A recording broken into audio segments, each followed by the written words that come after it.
Deepwater Horizon is a dramatization of the infamous BP oil spill disaster that happened in 2010.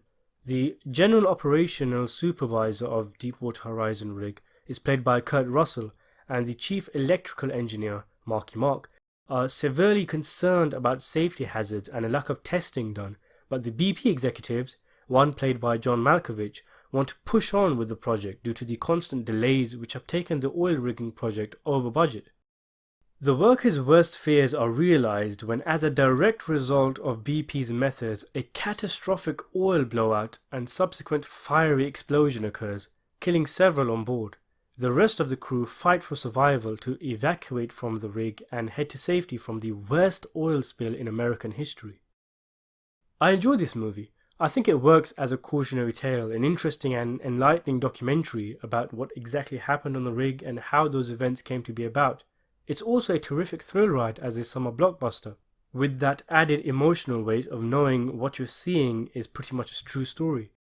The pacing of the film is on point, treating us to around 40 minutes or so of the characters going about their jobs as they normally would do. It gives us a chance to get to know them, to walk in their shoes. They aren't all necessarily well developed, but character development in general is overrated. What matters is that the characters feel real, and they do. Whilst everyone goes about their business, quizzical expressions arise from Marky Mark and heated questioning from Kurt Russell at everyone, asking, why isn't this working? Why haven't these tests been done? Etc, etc, which is just ever so slowly starting to turn the wheels, starting to begin the building of tension.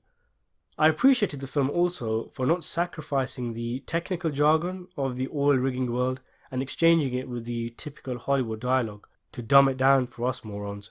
But at the same time, subheadings accompanied shots of certain machines and stuff to let us know what each thing does. Eventually the shit hits the fan, and when it does, Deepwater Horizon transforms into a gripping, frantic race for survival amidst flames and falling machinery. The special effects for the fire were top notch. Fire is really difficult to get right with CGI.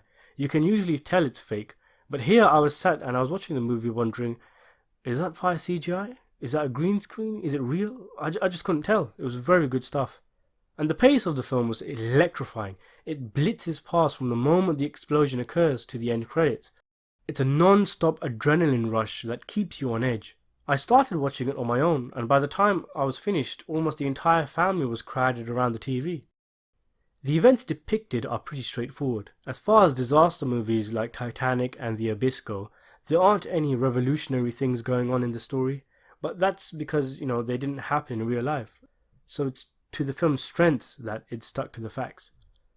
If you're looking for a good disaster movie, look no further than Deepwater Horizon. It's a good film, and I give it a 7 out of 10.